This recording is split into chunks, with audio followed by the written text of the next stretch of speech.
1 Korintus 10.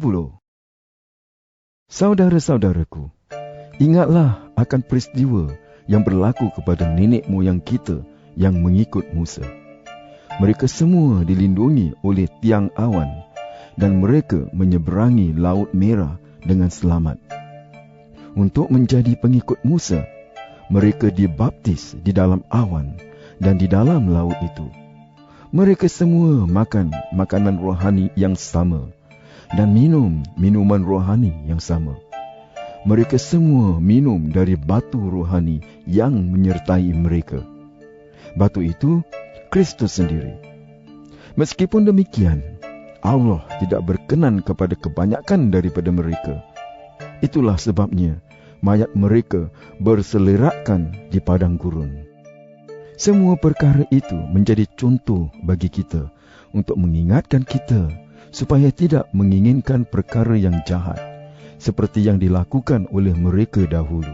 Juga supaya kita tidak menyembah berhala seperti yang dilakukan oleh sebahagian daripada mereka. Di dalam Alkitab tertulis, umat itu mula makan, minum dan menari untuk menyembah berhala. Janganlah kita lakukan hal-hal cabul seperti yang dilakukan oleh sebahagian daripada mereka. Dalam sehari, 23,000 orang mati akibat perbuatan itu. Janganlah kita cubai Tuhan seperti yang dilakukan oleh sebahagian daripada mereka, sehingga mereka mati dipatuk ular berbisa. Janganlah kita bersungut-sungut seperti yang dilakukan oleh sebahagian daripada mereka, sehingga mereka dibunuh oleh malaikat maut.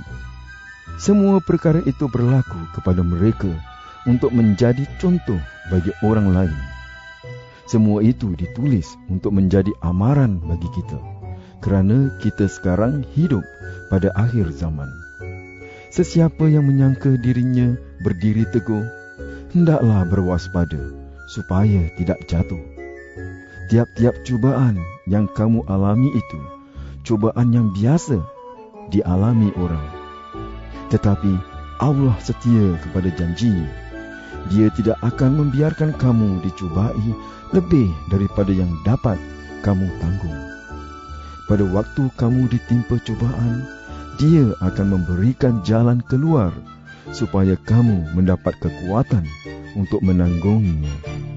Oleh itu, saudara-saudara yang aku kasihi, jauhkanlah diri daripada penyembahan berhala. Aku berkata-kata kepada kamu seperti kepada orang yang bijaksana. Pertimbangkanlah sendiri kata-kataku ini. Semasa perjamuan Tuhan, kita minum wain dengan mengucap syukur kepada Allah. Hal ini menunjukkan bahawa kita bersatu dengan Kristus dalam kematiannya. Semasa roti dibahagi-bahagikan untuk dimakan bersama-sama, hal ini menunjukkan bahawa kita bersatu dalam tubuh Kristus.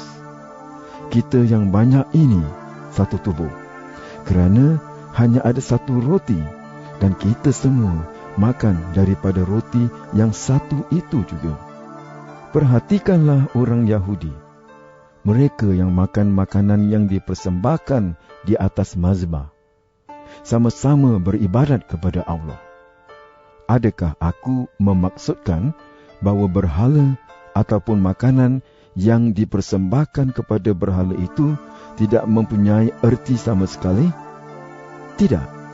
Apa yang dipersembahkan di atas mazbah berhala tidak dipersembahkan kepada Allah, melainkan kepada roh-roh jahat. Aku tidak mahu kamu menjadi satu dengan roh-roh jahat. Kamu tidak boleh minum daripada cawan Tuhan, lalu minum pula daripada cawan roh jahat. Kamu tidak boleh makan di meja Tuhan, kemudian makan pula di meja roh jahat. Jika kita cuba melakukannya, maka kita akan menyebabkan Tuhan cemburu, dan kita tahu bahawa Dia lebih kuat daripada kita. Orang berkata, kita dibenarkan melakukan segala sesuatu. Betul, tetapi tidak semuanya berfaedah. Kita dibenarkan melakukan segala sesuatu, Tetapi, tidak semua perkara yang kita lakukan membina kehidupan kita. Janganlah seorang pun lakukan sesuatu untuk kepentingan diri sendiri saja. Tetapi, lakukanlah sesuatu untuk kepentingan orang lain. Kamu boleh makan apa saja yang dijual di pasar daging. Janganlah bertanya apa-apa, supaya tidak mengganggu hati nurani kamu.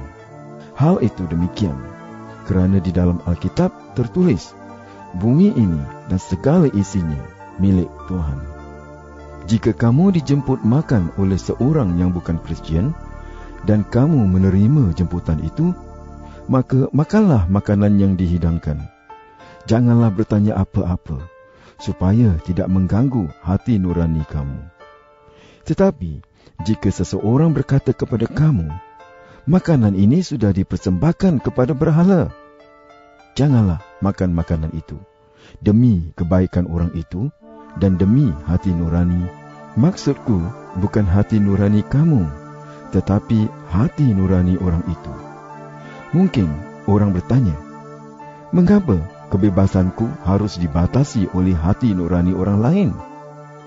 Jika aku bersyukur kepada Allah bagi makananku, mengapa orang harus mencela aku? Padahal aku sudah bersyukur kepada Allah bagi makanan itu. Apa saja yang kamu lakukan, sama ada makan ataupun minum, lakukanlah semuanya untuk memuliakan Allah. Jagalah tingkah laku kamu, agar kamu tidak menyebabkan orang lain berdosa, baik orang Yahudi maupun orang bukan Yahudi, ataupun jemaah Allah. Ikutlah teladanku. Aku berusaha menyenangkan hati semua orang dalam segala sesuatu yang aku lakukan. Aku tidak mengutamakan kepentingan diri sendiri, tetapi kepentingan orang lain, supaya mereka boleh diselamatkan.